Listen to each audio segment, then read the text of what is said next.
کباب ماهی است بچه‌ها. خوب نگاه بکنید. آره صاحب کجاست؟ اینجا از روزنامه ترفیل میگه قریه دیگر از برادر دریای آهو است.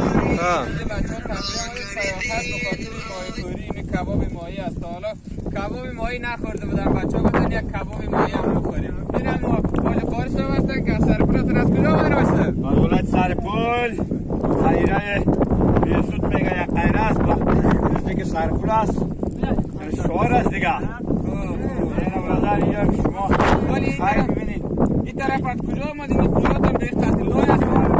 دریا رفت دریا آمده درون دریا رفت نوا در آمده جکسا را گرفتیم تلفوریا کردیم تفریح کردیم دیگه. تفریح کردیم اینجا اینا خیلی ببینید پایان برادر این دست خود تر کرده کباب کرده رئیس دیسته اینا مورد داملا سیگری برادر مایه دست خود تیر است از دولت شهر شما بسیار تشکر از شما که ما مردم اینجا دعوت کردیم اینجا برادر